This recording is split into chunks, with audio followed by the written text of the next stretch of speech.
Right, my name's Michael French, Games London, which is something you may not have heard of, although you may have heard of some of the things we do. We are a Mayor of London funded programme charged with growing the games industry in the capital city, although our work doesn't cover the London. Actually, we offer something for all the companies in this country. Our time is split between two things. I'll just read it off here. I have to capture your attention without slides. So our time is split between doing two things. We run the London Games Festival, which happens every April, and features things like the Games Finance Market and lots of events for the industry and plus consumers. So far, since we started in 2016, we've worked with about 160 games companies, and we've matched them up with about 100. Oh, it's going okay. Shall I say slide? Say slide. Right. Okay. So we're on the London Games Festival, and we do other things year round, including trade missions in and out of the country, and some training. And the slide. I've worked with a number of game studios and a number of investors, and one of the things that's happened through all of that is we've seen a lot of pitches between games companies to investors. We've put together something over 2,000 meetings between them over the 3 years. We've encouraged and facilitated about £40 million worth of business between them. We don't invest in games and we don't back them, but we do facilitate the conversations. And what's been interesting is some of the common threads I've seen across them, and I'll quickly do them. Next slide. Oh well. Oh, okay. So that. Yeah. Just. No, it's not working.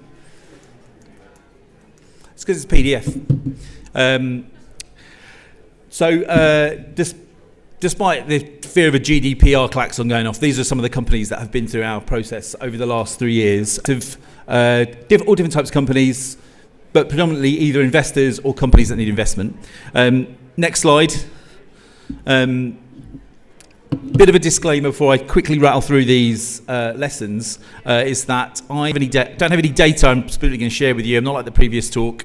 I used to be a journalist. We can't give away some of the stats we know about some of the companies.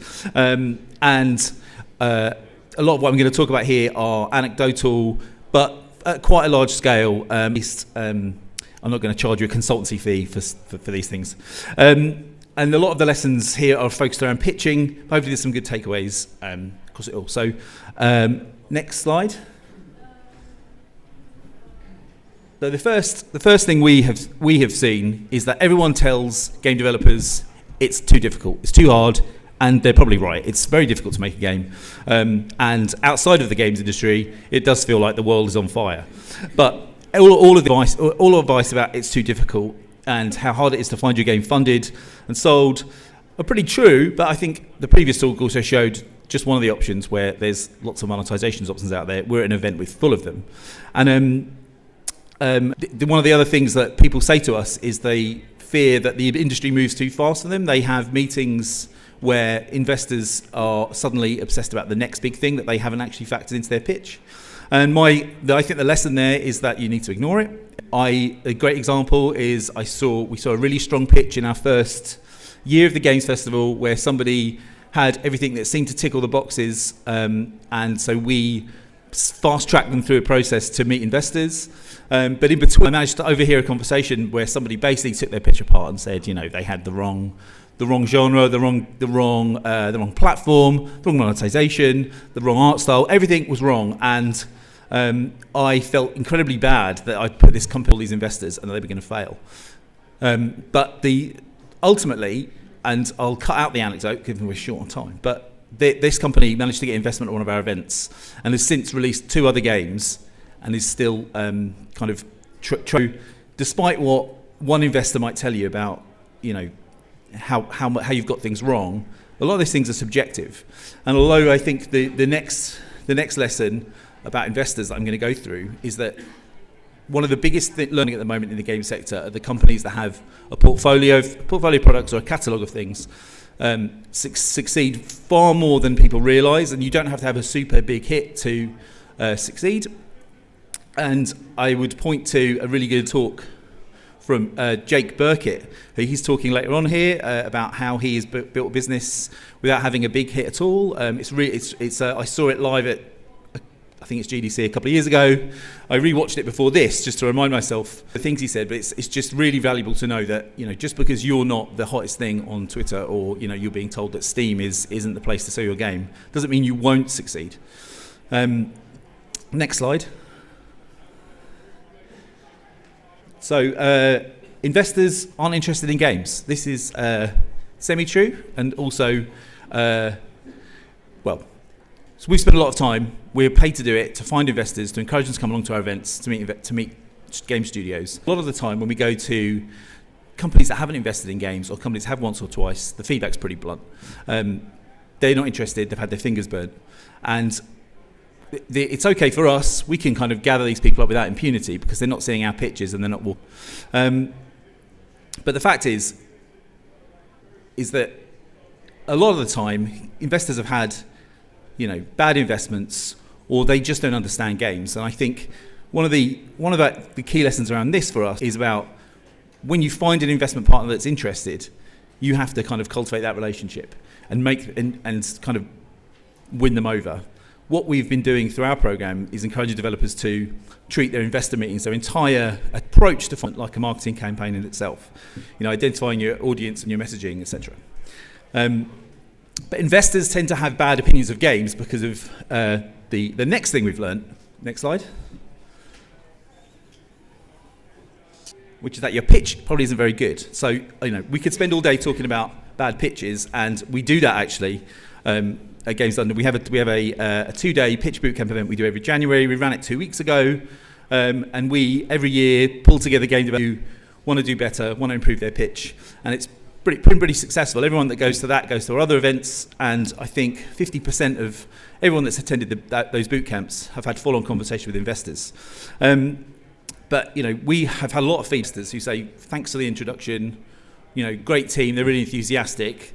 However, and they tend to just point out all the mistakes they make along the way, which I won't go through here, and there are a few guides out there. I think there's a few other panels about that today. You'd be surprised how many people stumble at the pitch level despite thinking they've got the best pitch. Our advice there is to, prepare in advance, obviously, but ask for feedback, ask your peers for feedback. And if you want some feedback, you can, if you don't feel comfortable showing your friends or your peers your pitch or your presentation, you can always ping us. We can connect you to investors and mentors that do it, often for free. There's no charge from us. It's all about us facilitating more connections for you. And then next slide.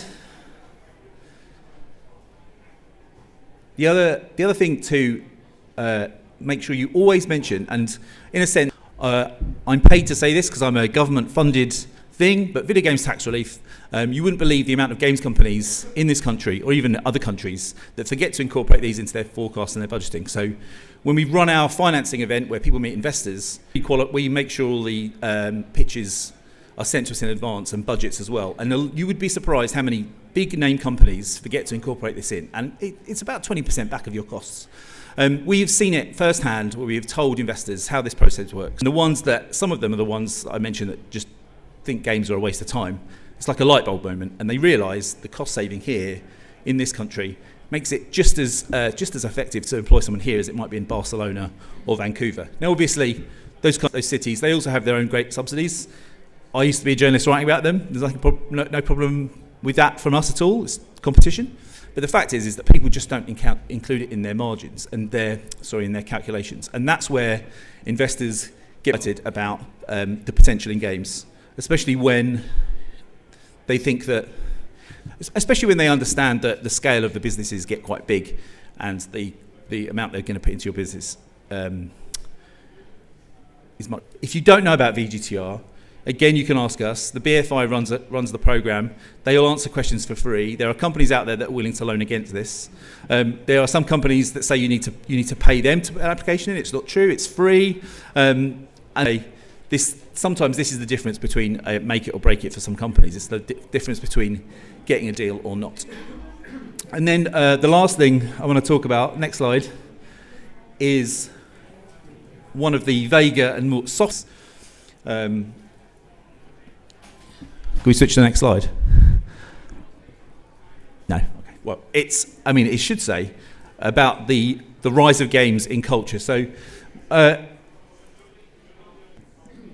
if you regularly read the BBC News website, last week they had a story up one day about the commercial scale of video games, and within 3 hours they posted a story up about how Fortnite was being used for money laundering.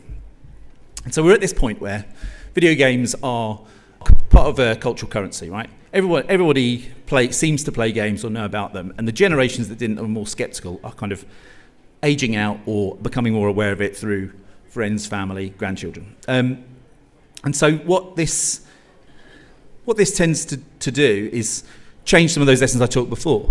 As games become more relevant, investors understand them better, especially those bigger ones who are the VCs that fund some of the big unicorns, but then say, "Oh, I'll never touch games because it's too." We saw last week headlines about Netflix seeing Fortnite as a competitor, and I think the truth is, we're not going to make you're probably not going to make the next Fortnite, but you're probably going to make the next game that someone that's lapsed out of that might try. And I think, you have to look around you to see that games have become more of a political vehicle. They're more relevant. People see games as a platform to say things. One of the most successful parts of the Games Festival is an event at Somerset House, which is basically an art gallery in it. Those are commissions. They tell weirder, stranger experiences. Some of them have gone on to become commercial products in their own right. And then, if anyone was following yesterday, the Donkey Kong live stream, which was raising money had all sorts of political people, online influencers dropping in because they see games as a medium to communicate with people.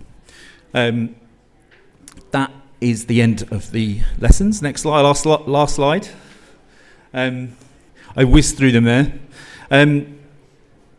If you want any more information about what we do, we've got a table out there.